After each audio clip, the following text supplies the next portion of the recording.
Once again, unlike Rush Limbaugh, sitting behind the golden EIB microphone, I'm Mel McGinnis, and my microphone is off to the side, and it's silver. But I want to welcome you to the SOphie Scholl Society. Sophie Scholl and her group were not afraid to talk about politics and showed how their faith informed their politics. And they used philosophy as well as theology to be politically active. And they made that known through what was called the White Rose Society. And in that White Rose Society, they distributed six leaflets throughout Nazi Germany, which told the people to back out of National Socialism, Nazis, and break from this government that was reigning so tyrannically in their country, but also creating evil and havoc throughout the world. The breakaway document of the White Rose Society helped to inform the German people about what was wrong. I can't help but think of comparing the breakaway document in the White Rose Society to what we celebrate on July 4th, the Declaration of Independence. That's our breakaway document. In that document, it says we hold these truths to be self-evident, that all men are created equal, that they are endowed by their Creator with certain unalienable rights, that among these are life, liberty, and the pursuit of happiness. And to secure these rights, governments are instituted among men. Do you see a philosophical understanding for what we have in our Constitution? Do you see a foundation that was established philosophically for what we have as our governing document, our U.S. Constitution? The Declaration set that foundation for us on July 4th, 1776. I think, but I'm not sure, I think it was G.K. Chesterton who said, America is the only nation that's founded on a creed. We ought to have that memorized in our head. We hold these truths to be self-evident. I wish it was sacred, meaning that's what Jefferson first put in the original document, but Franklin coerced him, I shouldn't say coerced, but convinced him to use the word self-evident instead. But in any case, we are endowed by our Creator. That is, rights come from God, not man. And when we have that understanding, we recognize that there are truths out there that government, no matter what kind of government it is, can't change or null and void.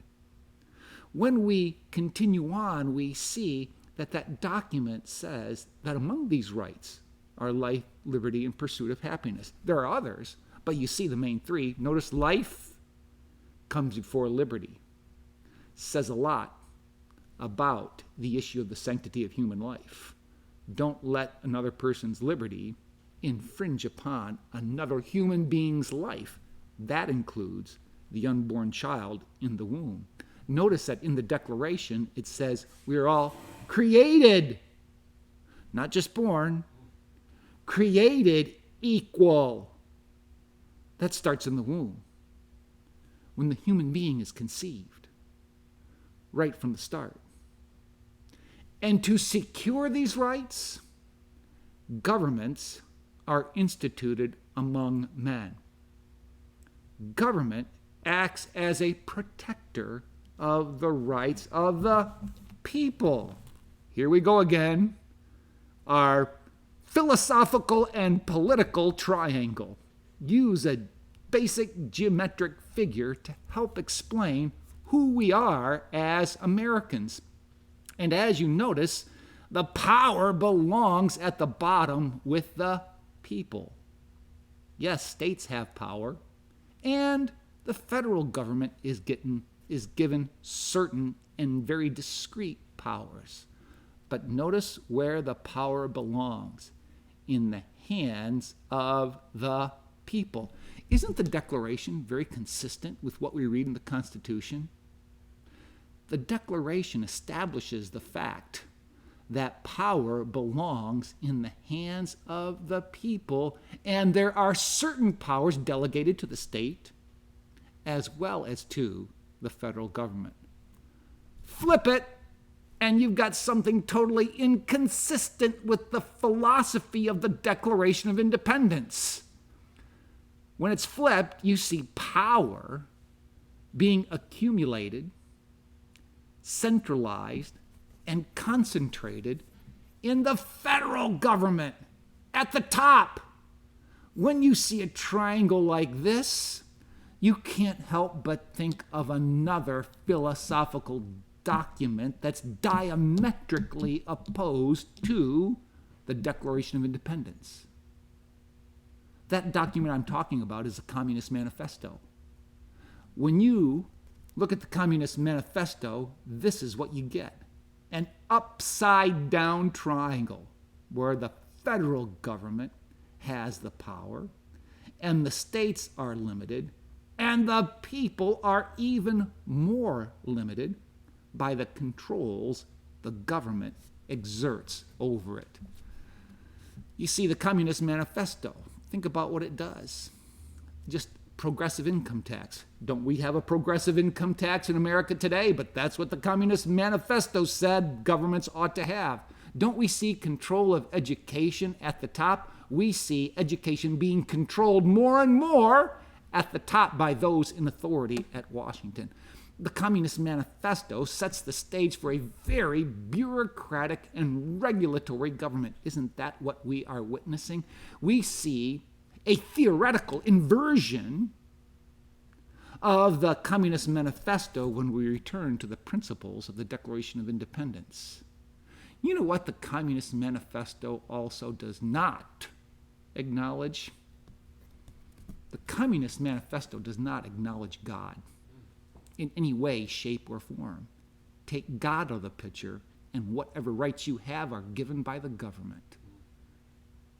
We need to see how the Declaration of Independence operates as the philosophical foundation for our Constitution, for the two go together. This is what our Constitution is supposed to look like.